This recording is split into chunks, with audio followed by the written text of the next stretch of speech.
بیشتر از 6 ساعت سوال و جواب و رد و بدل با مقامات تاجیکستان در نشست سازمان ملل در شهر ژنو.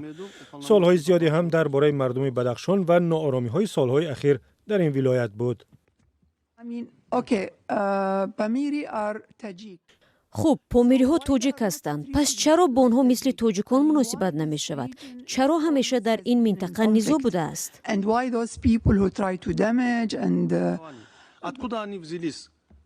از هیئت تاجیکستان که عبارت از وزیران و دیگر مقامات بلندپایه بود، خواستند شرح بدهد که چرا در بدخشان که محل اقامت اقلیت‌های پامیری است جنگ و خونریزی صورت گرفت. عبدالرحمن علم شاهزاده معاون وزیر امور داخلی در پاسخ گفت سبب به قول او گروه‌های جنایی و تبهکار بودند که با سازمان‌های افراطگرا و تروریستی ارتباط داشتند و وضع ولایت را ناآرام می‌کردند.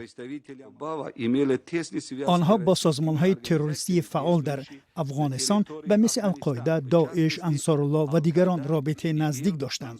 رهبران گروه‌های جنایی ولایت مختار کوهستان بدخشان منتظم با رهبران این گروه‌های تروریستی مذاکرات تلفنی می‌بردند.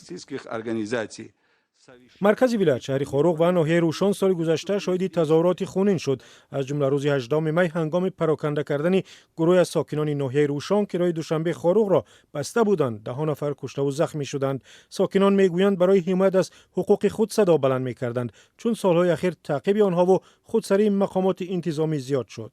در نشست سازمان ملل که روزهای 20 و 21 اپریل گزارش تاجیکستان درباره حمایت از حقوق اقلیت‌ها را بررسی کرد، درباره فشار به حامیان حقوق و فعالان مدنی گفتند که 10 نفر آنها پس از ناآرامی‌های بدخشان زندانی شدند. نمایندگان کمیته سازمان ملل همچنین از اخراج 30 شهروند افغانستان به وطنشان اظهار نگرانی عمیق کردند چون به قول آنها حکومت تاجیکستان زندگی پناهجویان افغان را در خطر گذاشته است. مسئله دیگر حق و حقوق لولیان تاجیکستان بود که بنا به گزارش سازمان‌های غیر حکومتی همچنان تبعیض می‌شوند و حکومت هم برای بهبود زندگی آنها به قدر کافی سعی نمی‌کند. قرار است نمایندگان کمیته محوی تبعیض در سازمان ملل که با مقامات تاجیکستان رد و بدل زیاد داشتند بعد ختم نشست نتیجه گیری و توصیه و مشورت‌های خود را رسانه‌ای کند.